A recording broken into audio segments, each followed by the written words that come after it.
Shalom teman-teman. Apa kabarnya hari ini?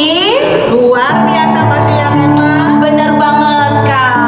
Jumpa lagi dengan saya Josephine Dan saya Eva. dan ada Kakak Christopher yang akan mengiringi kita ya. Ya. Kita sudah siap ya Kak Eva untuk Betul. ibadah minggu hari ini. Iya Kak. Nah, kita siapkan hati kita teman-teman. Kita ambil sikap menyembah. Karena ketika kita menyembah, hadirat dan lawatan Tuhan boleh turun di tengah kita. Yes. Mari kita nyanyikan lagu saat ini.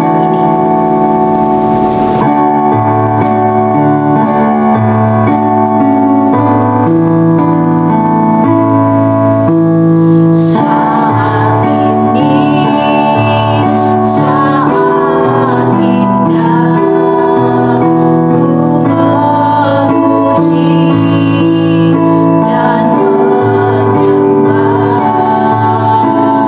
hadirat-Mu. Ku rasakan saat ku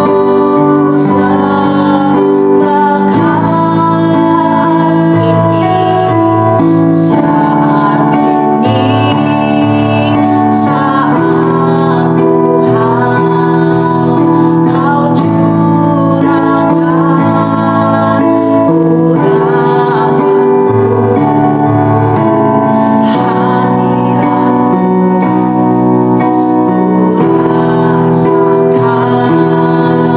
saat ku sembah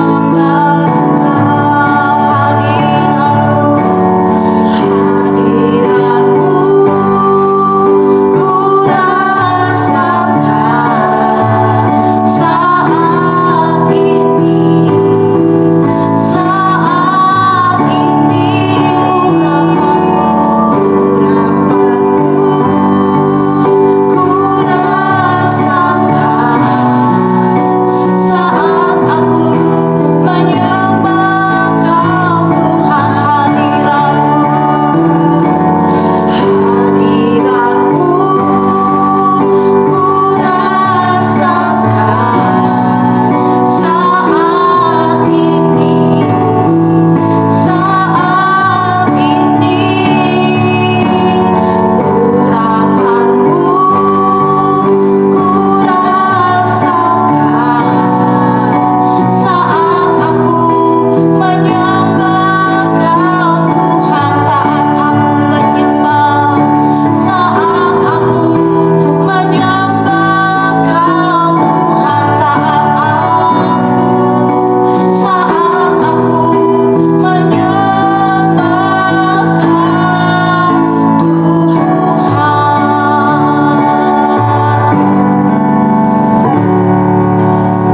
Kami tahu ya Tuhan, Engkau hadir di tengah kami. Kami memuji Allah yang hidup. Kami memuji Engkau, Raja segala Raja, Yesus Kristus, Anak Domba Allah. Layaklah nama-Mu ya Tuhan diagungkan, karena kami tahu ketika kami menyembah Tuhan, lawatan-Mu terjadi, kuasa-Mu terjadi, dan hadirat-Mu kami rasakan. Terpujilah nama-Mu Tuhan, bila di hari ini ketika kami menikmati ibadah ini, Roh Kudus-Mu yang lawat setiap hati kami. Dalam nama Tuhan Yesus, haleluya, amin. Amin. Ya. Kak Eva, kita sekarang nggak terasa sudah masuk masa Prapaskah ya. Benar sekali Kak. Artinya kita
meninggalkan perbuatan tanganmu.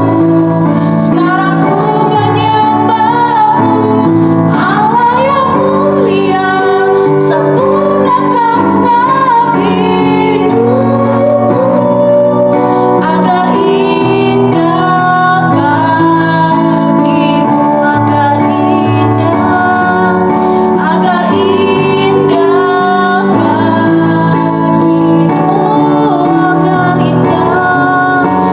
bagimu.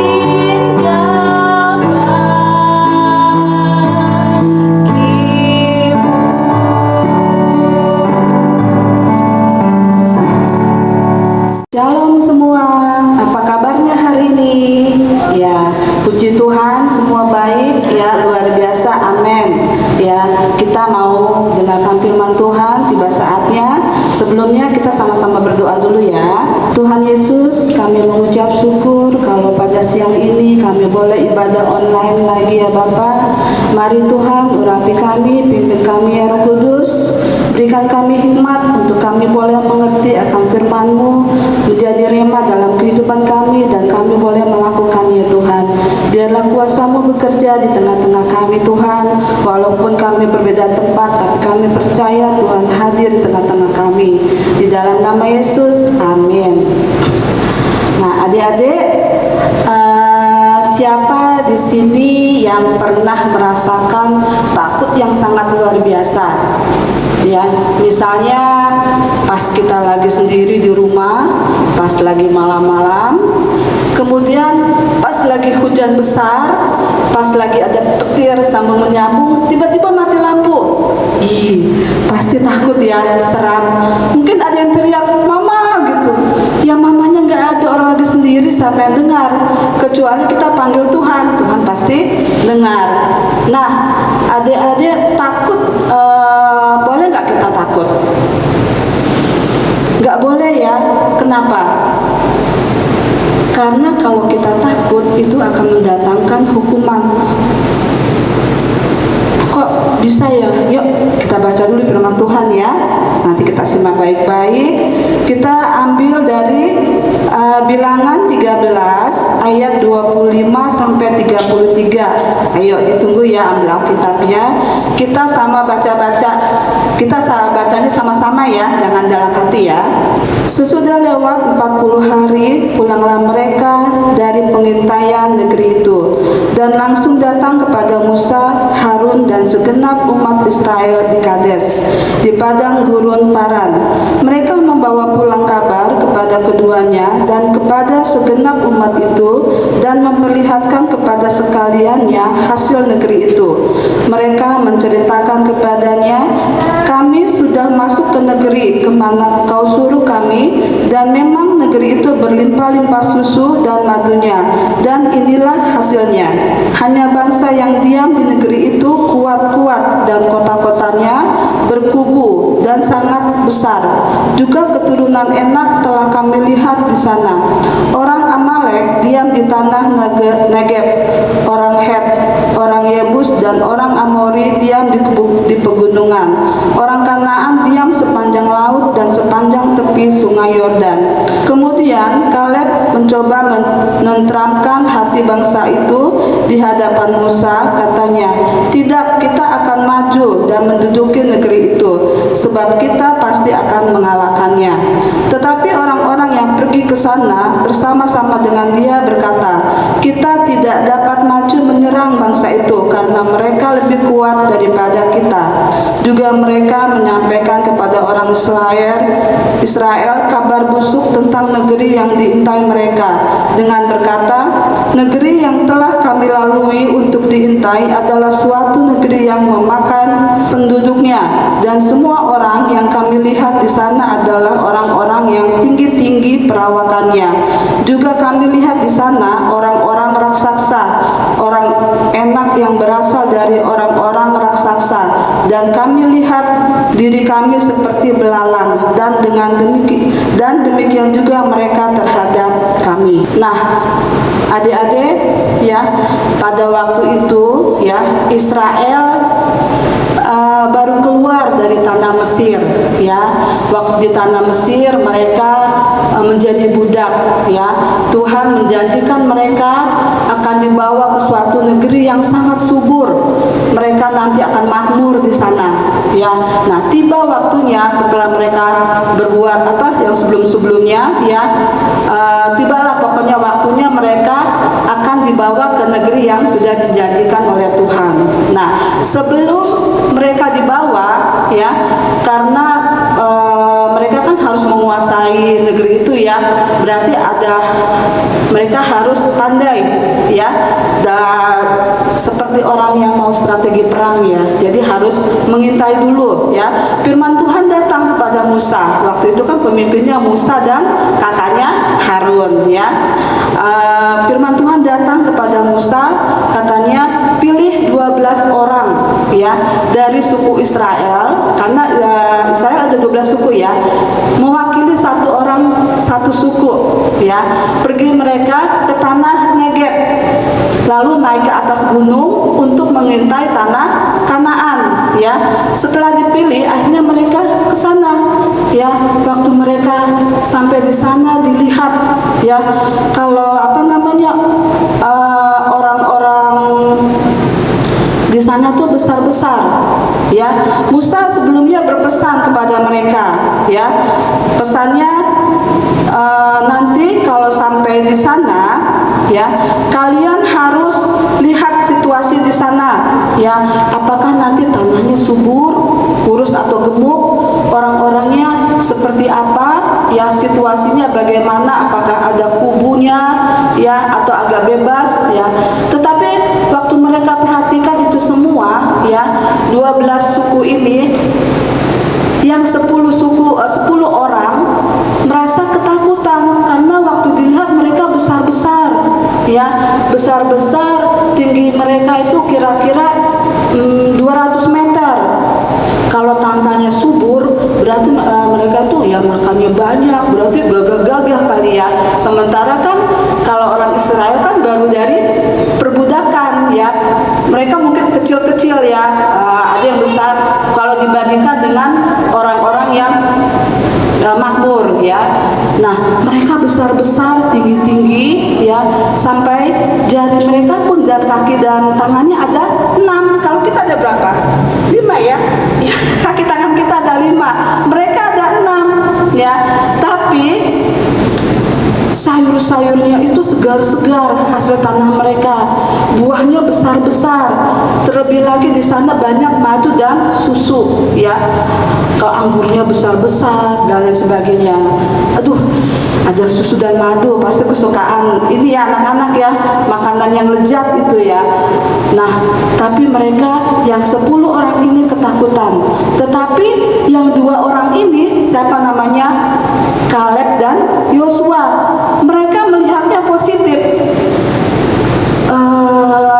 Mereka berpikir positif begini, wah, ini benar-benar tanah yang menjanjikan ya.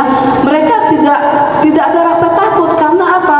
Mereka percaya kalau sudah Tuhan yang suruh, pasti apa? Mereka akan sampai, iman mereka kuat. Bagaimana dengan yang 10 orang ini? Mereka langsung belum apa-apa udah bilang gitu, aduh, kita pasti kalah. Nah ya, sudah 40 hari akhirnya mereka pulang ya, sudah 40 hari lebih mereka pulang. Lalu mereka menyampaikan hal ini, mereka lapor kepada Musa dan Harun ya. Nah, yuk kita baca kata mereka yang 10 orang ini, mereka seperti raksasa katanya. Yuk kita baca di ayat 33 ya, saya bacakan ya. Juga kami lihat di sana orang-orang raksasa, orang enak yang berasal dari orang-orang raksasa, dan kami lihat diri kami seperti belalang, dan demikian juga mereka terhadap kami ya. Saya bacakan lagi ayat yang 31.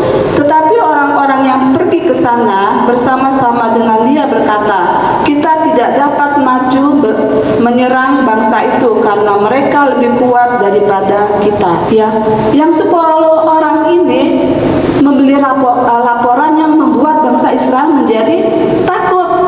Ya, tetapi Kaleb dan Yosua bicara apa? Dia menenangkan hati mereka. Ya, kita baca apa yang dikatakan oleh Kaleb ya di ayat 30-nya.